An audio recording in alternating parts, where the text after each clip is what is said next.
யாசா பத்மாசனஸ்தாம் விபுலகடிதடி பத்மபத்ராஜதாட்சீம் கம்பீரா பர்த்தனாபிஸ்தனவர்ணமிதாம் சுப்ரவஸ்ரோக்தரியாம் லக்ஷ்மீம் திவ்யீர்கஜேந்திரை மணிகணகஜிதை ஸ்நாபிதா கேமகும்பை நித்யம் சா பத்மகஸ்தா மம வசதி கிருகே சர்வமாங்கல்யயுக்தா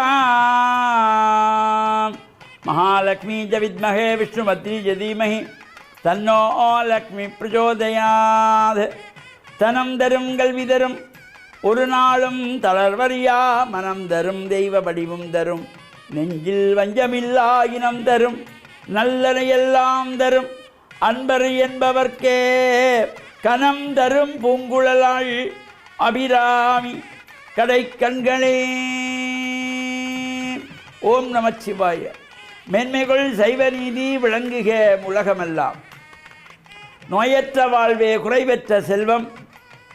அந்த நோய் நொடி இல்லாத வாழ்வு இந்த உலக மக்கள் எல்லோரும் வாழ வேண்டும் என்று கலியுகத்தின் காந்தமலை ஜோதியாகிய சபரிமலை சுவாமி ஐயப்பனுடைய திருவடிகளை சிறந்தாழ்த்தி டான் தமிழொலி ஓம் தொலைக்காட்சி நேயர்கள் அனைவருக்கும் சர்வதேச இந்து மத குருபீடம் அகில இலங்கை சபரிமலை ஸ்ரீ சாஸ்தாபுரத்தின் சார்பில் இனிய வணக்கங்களும் நல்லாசிகளும்.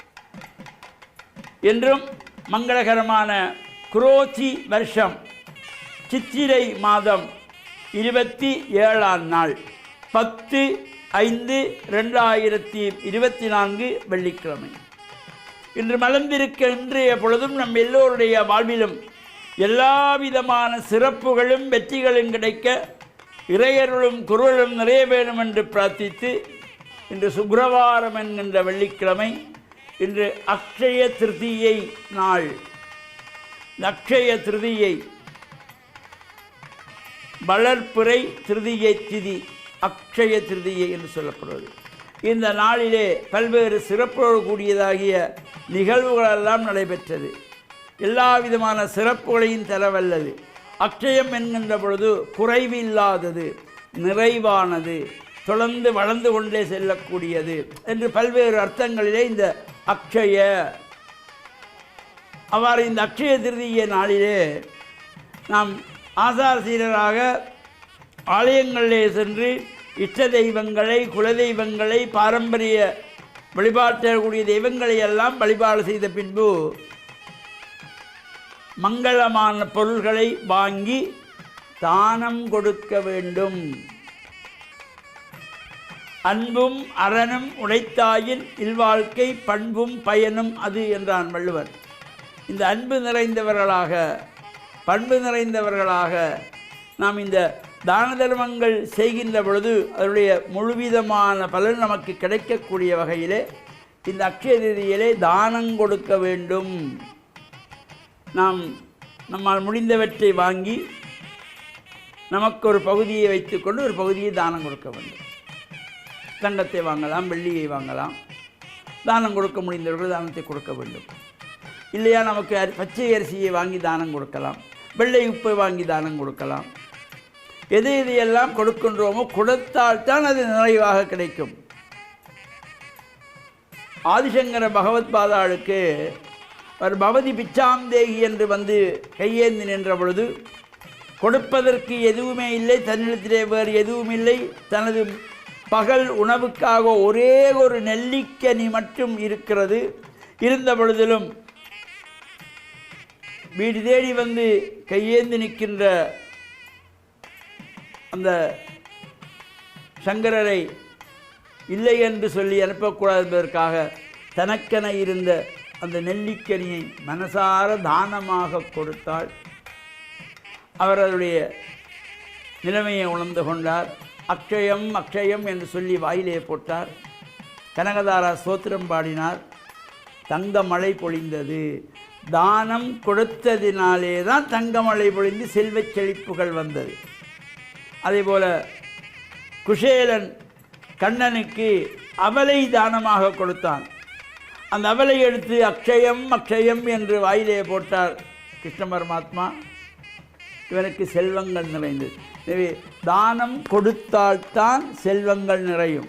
தங்கத்தை வாங்கி பூட்டி வைத்தால் நிறையும் என்றது கிடையாது. வாங்குகிறவற்றை தானமாக கொடுக்க வேண்டும், ஒரு பகுதியை தானமாக கொடுக்க வேண்டும்.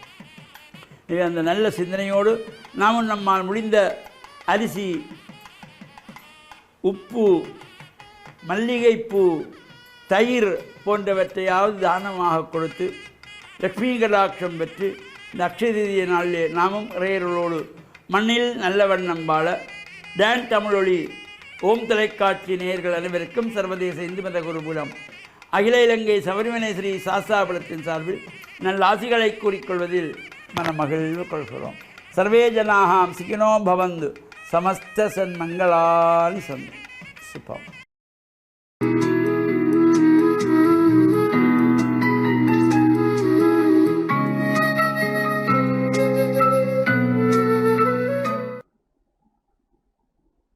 இறை இயேசுவில் என் அன்பு நெஞ்சங்களே, கிறிஸ்தவ நற்சிந்தனை வேளையில் உங்களை சந்திப்பதிலே எனக்கு மிக்க மகிழ்ச்சி. ஆண்டவர் இயேசுவின் அன்பும் அருளும் உங்கள் அனைவரோடும் இருப்பதாக. வாழ்வு எப்பொழுதும் ஒரு சுமூகமான பயணமாக அமைவதில்லை. கடலிலே சென்று கொண்டிருக்கின்ற ஒரு கப்பல் எப்பொழுதும் சுமூகமான ஒரு பயணத்தை அது மேற்கொள்வதில்லை. இடையிடையே ஏற்படுகின்ற புயல் காற்றுகளும் அல்லது கடலினுடைய அலைகளும் இந்த கப்பலை சில வேளைகளிலே ஆட்டி அசைக்கின்றது.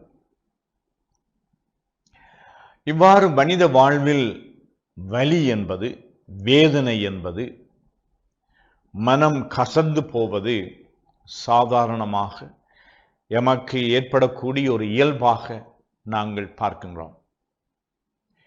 வீட்டுக்கு வீடு வாசல் படி என்று சொல்லி ஒவ்வொரு வீடிலும் ஒவ்வொரு குடும்ப உறவிலும் சில வேளைகளிலே ஏற்படுகின்ற துன்பங்கள், வலிகள், உடல் வலி மட்டுமல்ல, உள்ளத்தால் நாங்கள் நொந்து கொள்ளுகின்றோம்.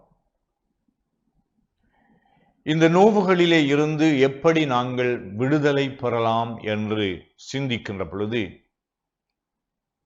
இயேசு தம்முடைய சீடர்களுக்கு சொல்லிக் கொடுக்கின்ற அறிவுரைகளிலே ஒன்று, ஒரு உதாரணத்தை சொல்லுகின்றார். பிள்ளையை பெற்றெடுக்கின்ற தாய் அந்த பேறுகால வேதனையிலே துன்பப்படுகின்றாள். ஆனால் அவள் அந்த பிள்ளையை பெற்றெடுத்த பின்பு இந்த உலகத்திலே ஒரு மனிதன் தோன்றி இருக்கின்றான் என்ற மகிழ்ச்சியிலே அந்த வேதனையை மறந்து விடுகின்றாள் என்று. இது ஒரு அழகான உதாரணமாக எமக்கு இருக்கின்றது. எங்களுடைய வாழ்வில் எங்களுடைய கட்டுப்பாட்டிற்கு அப்பாற்பட்டதாக நாங்கள் வேதனைப்படலாம். இந்த நிலைப்பாட்டை என்னால் மாற்ற முடியாது, அல்லது நான் எதிர்பார்க்காத ஒரு விடயம் நடந்துவிட்டது என்று அதை நாங்கள் எதிர்கொள்ளுகின்ற பொழுது மனதிலே வேதனை எழுகின்றது தான். ஆனால் இந்த வேதனைகளை நாங்கள் சில வேளைகளிலே வேதனைகளாக பார்க்காமல் நாங்கள் செய்கின்ற முதலீடுகளாக பார்க்கலாம். எங்களுடைய வாழ்க்கையில் ஒரு வியாபாரத்திலே முதலீடு செய்கின்ற பொழுது லாபம் பெறலாம் என்ற அந்த நோக்கத்தோடு அந்த முதலீட்டை செய்கின்றார்கள். இவ்வாறு நாங்கள் சில வேளைகளிலே துன்பங்களை, வேதனைகளை அல்லது கஷ்டங்களை, கடின உழைப்பை நாங்கள் மனமுவந்து தாங்கிக் கொள்ளுகின்றோம். ஒரு தியாகமாக தாங்கிக் கொள்ளுகின்றோம். காரணம் என்னவென்றால், அடுத்து வருவது எங்களுக்கு ஒரு நல்ல செய்தி, ஒரு விடியல், இரவு என்று சொல்லி நாங்கள் நொந்து கொள்ளுகின்ற பொழுது எப்பொழுதும் அந்த இரவு நீடித்திருப்பதில்லை. ஒரு புதிய நாள் விடுகின்றது. அந்த புதிய நாளை நாங்கள், விடியலை நாங்கள் எதிர்பார்க்கின்ற பொழுது எங்களுடைய இந்த இரவு போன்ற துன்பங்கள் எல்லாம் மறைந்து போகின்றன. அதனாலே இந்த துன்பங்கள், நோவுகள், வலிகளிலே இருந்து எங்களுக்கு விடுதலை பெறுவதற்கு எங்களுடைய உள்ளத்திலே, மனதிலே நாங்கள் தூர நோக்கு கொண்டவர்களாக, வாழ்க்கை ஒரு அனுகூல ரீதியாக, பாசிட்டிவ் திங்கிங் என்று சொல்வார்கள், நாங்கள் அவற்றை ஒரு நேர் நிலையிலே நாங்கள் சிந்திக்கின்ற பொழுது, எதிர்கொள்ளுகின்ற பொழுது, இந்த துன்பங்களை கடந்து செல்லக்கூடிய மனப்பக்குவமும் தைரியமும் எங்களுக்கு கிடைக்கும். இயேசு இத்தகைய அழகான அறிவுரைகளை தம்முடைய சீடர்களுக்கு சொல்லிக் கொடுத்து அவர்களை ஒரு தூர நோக்குள்ளவர்களாக, லட்சியவாதிகளாக உருவாக்கினார். எங்களுடைய வாழ்விலும் நாங்கள் நாளை என்கின்ற அந்த எண்ணம் அப்பொழுதும் எங்களுக்கு ஒரு உற்சாகத்தையும் புதிய வேகத்தையும் துணிவையும் தருகின்ற சிந்தனைகளாக அமைய வேண்டும் என்று உங்கள் அனைவருக்காகவும் நான் இந்த நாளிலே மன்றாடி வாழ்த்தி நிற்கின்றேன். ஆமென்.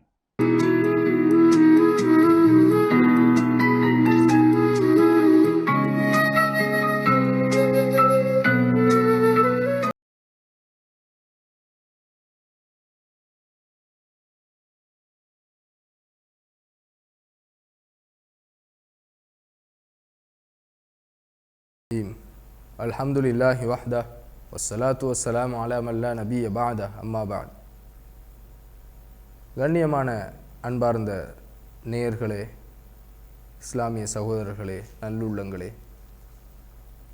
எங்களுடைய வாழ்க்கையில் எங்களுடைய செயற்பாடுகள் எதுவாக இருந்த போதிலும் அது இறைவனால் அல்லாஹு தாலாவால் நமக்கு வழங்கப்பட்ட பேருபகாரம் நேமத்திலிருந்து கொடுக்கப்பட்டதாக காணப்படுகின்றது. எந்த செயற்பாடுகளை நாங்கள் செய்தாலும், அது பார்க்கின்ற பார்வையாக இருந்தாலும், பேசுகின்ற பேச்சாக இருந்தாலும், பிடிக்கின்ற செயற்பாடுகளாக இருந்தாலும், சிந்திக்கக்கூடிய ஆற்றலாக இருந்தாலும், சாப்பிடுகின்ற உணவாக இருந்தாலும், எதுவாக இருந்த போதிலும் அல்லாஹு தஆலா தான் எமக்கு அதனை அவனுடைய புறத்தில் இருந்து அருளாக வழங்குகின்றான். எவ்வளவுதான் பணம் இருந்த போதிலும், எவ்வளவுதான் செல்வம் இருந்த போதிலும், தான் நினைப்பதை சாப்பிட முடியாது எவ்வளவோ பேர் கஷ்டப்பட்டு கொண்டிருப்பதை பார்க்கிறோம். அவருடைய சாப்பாட்டுக்குரிய திட்டத்தை, அவருடைய அந்த பட்டியலை வழங்குவது அவரை பராமரிக்கின்ற, அவருக்கு வைத்தியம் செய்கின்ற வைத்தியர் தான். அவரிடம் செல்வம் இருக்கின்றது, ஆனால் அவர் நினைத்த எல்லாவற்றையும் சாப்பிட முடியாது. ஏன்? அவருடைய நோய் அதற்கு தடையாக இருக்கிறது. அல்லாஹு தஆலா தான் குணத்தை உண்டாக்குபவன். அவன் குணத்தை உண்டாக்கிவிட்டால் அதைவிட பேருபகாரம் எதுவும் கிடையாது. எனவே பணம் இருக்கிறது என்பது ஒரு பெரியொரு முன்னேற்றம் அல்ல. உடலிலே ஆரோக்கியம் இருக்க வேண்டும். அதே போன்று பார்வை, கண் இருக்கின்றது. எத்தனையோ சகோதரர்களுக்கு கண் பார்வை இல்லை. நாங்கள் கண்களால் பார்த்து கொண்டிருக்கின்றோம். எங்களுடைய கண் இருப்பதால் பார்க்கவில்லை. பார்க்கக்கூடிய கட்புலனாகும் சக்தியை அல்லாஹு தஆலா வழங்கி இருப்பதன் காரணமாக எங்களுக்கு நாங்கள் பார்க்கக்கூடிய காட்சிகள் புலனாகின்றன.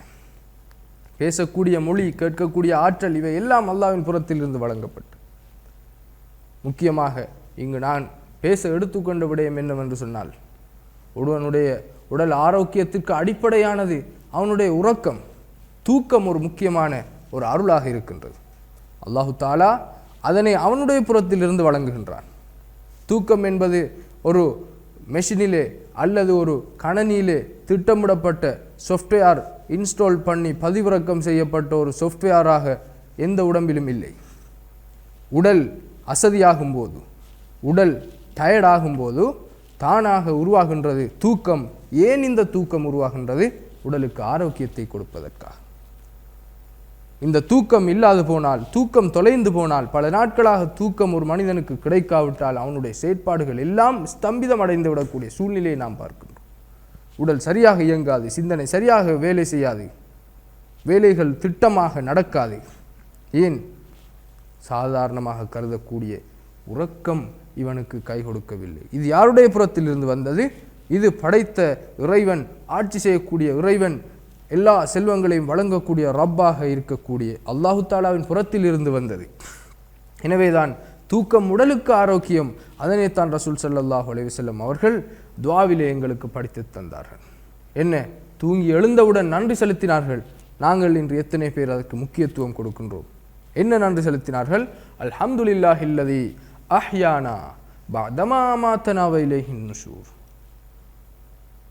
அல்ஹம்துலில்லா, எல்லா புகழும் அல்லாஹுக்கே. அஹ்யானா பஅதமா அமாதனா, எங்களை சிறு தூக்கத்திலிருந்து, சிறு உயிர் பிரிதலில் இருந்து அல்லாஹு தஆலா எங்களுக்கு மீண்டும் உயிரை தந்தான். அவனுக்கே எல்லா புகழும். அவனே ஆரோக்கியத்தை உண்டாக்கினான். அல்ஹம்துலில்லாஹில்லதி ரத்த அலைய ரூஹி, உயிரை மீட்டு தந்தவன்.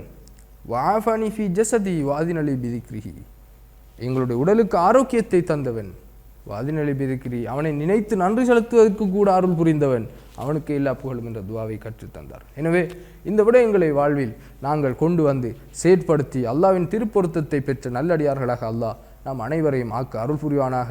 வாஹிர் தஅவானா அல்ஹம்துலில்லாஹி ரப்பில்